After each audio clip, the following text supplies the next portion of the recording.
नमस्कार विद्यार्थी मित्रांनो, सोपे गणित या युट्यूब चॅनल मध्ये पुन्हा एकदा तुमचं सहर्ष स्वागत. विद्यार्थी मित्रांनो, इयत्ता 9वी साठी आपण नवनवीन व्हिडिओ घेऊन येत आहोत. कारण परीक्षा जवळ आलेली आहे, घटक चाचणी जवळ आलेली, द्वितीय घटक चाचणी आणि द्वितीय सत्रामध्ये कोणत्या प्रकारचे प्रश्न पडतील असेच प्रश्न आपण आपल्या व्हिडिओच्या माध्यमातून घेत आहोत.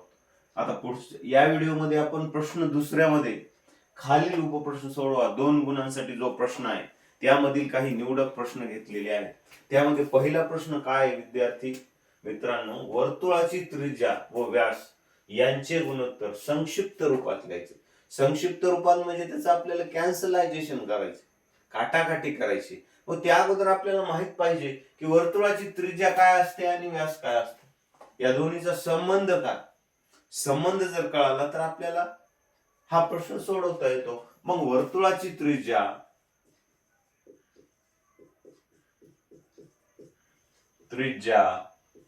आणि वर्तुळाचा व्यास यांचे काय संक्षिप्त रूप म्हणून अनुच्छेदात लिहिले आपण, समजून घ्या. वर्तुळाच्या त्रिज्याला काय म्हणतो r आणि व्यासला काय म्हणतो 2r. म्हणजे त्रिज्येचा व्यास हा दुप्पट असतो आणि व्यासाच्या त्रिज्या ही कशी असते, निमपट असते, निम्मी असते, अर्धी असते. मग आता विद्यार्थ्यांना लक्ष द्या, या ठिकाणी 9 म्हणजे काय, 1 नसते म्हणजे काय, सहगुणक 1. मग आपण भागाकारामध्ये सेम फॅक्टर कॅन्सल करतो, म्हणजे सारखा घटक वगळतो, काढतो. म्हणजे शिल्लक काय राहिली या ठिकाणी 1/2, म्हणून 1/2. हे झालं त्याचं उत्तर. वर्तुळाची त्रिज्या व व्यासांचे संक्षिप्त रूप किती आलं मग 1/2. किती सोपं.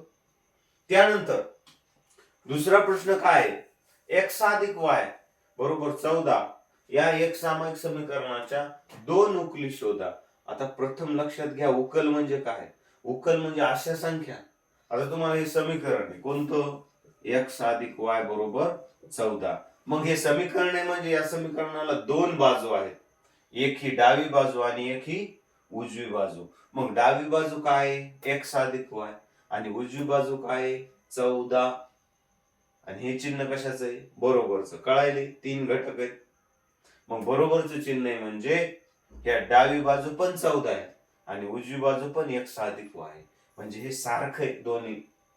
मग आपल्याला x आणि y चे असे अंक घ्यायचे की यांची बेरीज किती आली पाहिजे 14. कोणतेही 2 उकले घ्यायचं x आणि y च्या. मग आपण कोणत्या घेऊ शकतो, 5 घेतली तर दुसरी किती घेऊ शकतो 9 बरोबर 14. ही झाली पहिली उकल. कोणती झाली, x बरोबर 5 आणि y बरोबर 9. त्यानंतर 10 अधिक 4 किती झाले 14. म्हणजे x बरोबर 10 आणि y बरोबर 4. अशा अनंत उकळी घेऊ शकतो की ज्यांची बेरीज 14 यायला पाहिजे, बरोबर. मग आता आपल्याला 2च विचारल्यात, आपण आणखी एखादी आगाऊ सोडू, बरोबर. 3 अधिक 11 बरोबर किती 14. म्हणजे x बरोबर 3 म्हणून y बरोबर 11. बघा किती सोपा आहे विद्यार्थी मित्रांनो. तुम्ही सोपे गणित या युट्यूब चॅनल सोबत राहा. चॅनल सबस्क्राईब करा, शेअर करा, बेल आयकॉन दाबा, म्हणजे माझे नवनवीन व्हिडिओ तुमच्या पर्यंत पोहोचतील आणि तुम्हाला गणित विषयामध्ये असणारी भीती संपूर्ण नष्ट होईल. ओके, तेव्हा मग या गणिताकडे लक्ष द्या, तुमच्या वहीमध्ये गणित मांडून घ्या आणि अशा प्रकारच्या दुसऱ्या गणितांचा अभ्यास करा. Okay, good night.